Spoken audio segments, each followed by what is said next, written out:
Panda. I got broads in Atlanta, just to throw me in the family. Credit cards and the scammers, getting no licks in the band. Legacies. Bismillahirrahmanirrahim. Assalamualaikum warahmatullahi wabarakatuh. Perkenalkan, nama saya Firman Akbar Sahari dari Prodi Hukum Tata Negara Fakultas Syariah YAIS Sambas. Tujuan saya membuat video ini adalah untuk memenuhi tugas perbaikan mata kuliah Hukum Perdata Islam. Pada kesempatan kali ini saya akan menjelaskan tentang perceraian dalam Undang-Undang Nomor 1 Tahun 1974 tentang perkawinan. Baiklah, langsung ke pembahasan. Salah satu sebab putusnya perkawinan adalah adanya perceraian. Perceraian menurut KBBI berarti perihal bercerai antara suami dan istri. Yang kata bercerai itu sendiri artinya menjatuhkan talak atau memutuskan hubungan suami sebagai suami istri. Menurut KUHP per pasal 207, perceraian merupakan penghapusan perkawinan dengan putusan hakim atas tuntutan salah satu pihak, dan perkawinan itu berdasarkan alasan-alasan yang tersebut dalam undang-undang.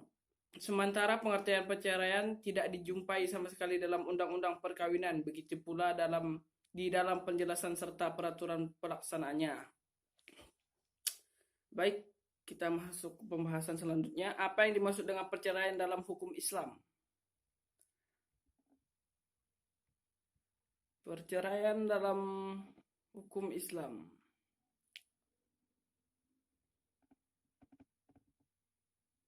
Perceraian, pengertian dan dasar hukumnya.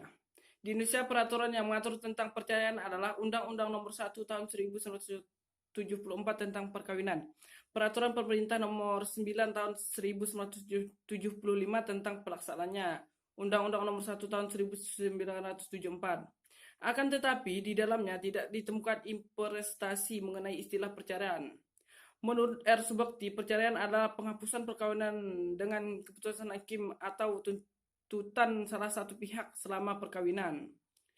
Perceraian menurut ahli fikih disebut talak atau firqah. Talak diambil dari kata itlaq, artinya melepaskan atau meninggalkan. Sedangkan dalam istilah syara, talak adalah melepaskan ikatan perkawinan atau rusaknya hubungan perkawinan. Lanjut. Bagaimana tata cara perceraian?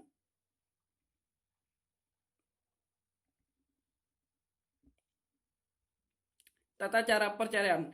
Dalam komplikasi hukum Islam pada bab Romawi 16 mengenai putusannya perkawinan bagian ke-1 umum pasal 113, perkawinan dapat putus karena kematian, perceraian, dan atas putusan pengadilan.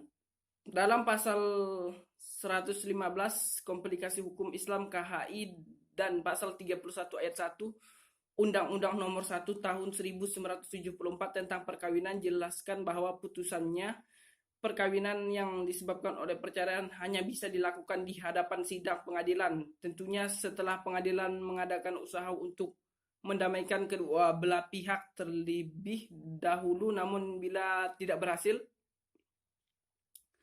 Pasal 39 ayat 2 Undang-Undang Nomor 1 Tahun 1974 tentang perkawinan juga memaparkan bahwa untuk melakukan perceraian harus didasari oleh alasan yang cukup, bahkan kedua belah pihak tidak dapat lagi hidup rukun sebagai suami istri.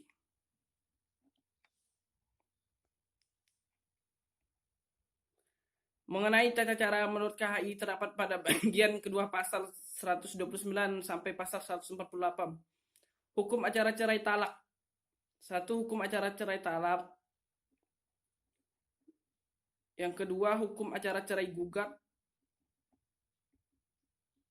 Yang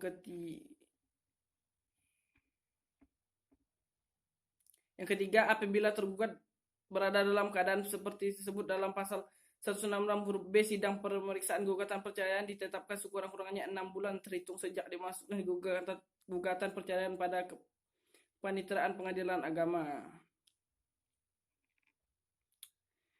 Yang ketiga, pengertian idah. Idah adalah berasal dari kata al-ad dan al-ihsah yang berarti bilangan. Artinya jumlah bulan yang harus dilewati seorang perempuan yang telah diceraikan, talak atau ditinggalkan oleh suaminya. Adapun makna idah secara istilah adalah masa penantian seorang perempuan setelah diceraikan atau ditinggalkan mati oleh suaminya. Akhir masa idah itu ada kalanya ditentukan dengan proses melahirkan, masa haid atau masa suci, atau dengan bilangan bulan. Menurut ulama Hanafiyah, idah adalah ketentuan masa penantian bagi seorang perempuan untuk mengukuhkan status memorial pernikahan, atsar al-nikah yang bersifat material seperti memastikan kehamilan atau untuk mensterilkan hal-hal yang bersifat etika moral seperti menjaga kehormatan suami. Kalangan Malikiyah memberi lain. Menurutnya idah merupakan masa kosong harus dijalani seorang perempuan. Pada masa itu ia dilarang kawin disebabkan sudah ditalak atau cerai atau ditinggal mati sang suami. Jadi kesimpulan dari perceraian itu adalah perceraian dalam Islam bukan sebuah larangan, namun sebagai pintu terakhir dari rumah tangga. Ketika tidak ada jalan keluar bahkan secara yuridis, perceraian telah diatur dalam pasal 38 huruf B Undang-Undang Nomor 1 Tahun 1974 tentang perkawinan. Di dalamnya dijelaskan bahwa putusan suatu perkawinan dapat terjadi karena adanya kematian. Perceraian dan putusan pengadilan. Dalam undang-undang tersebut terlihat jelas bahwa putusnya perkawinan karena perceraian adalah berbeda halnya dengan putusnya perkawinan.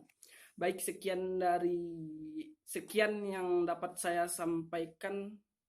Apabila ada kekurangan mohon dimaafkan. Wabillahi taufiq wal hidayah. Wassalamualaikum warahmatullahi wabarakatuh.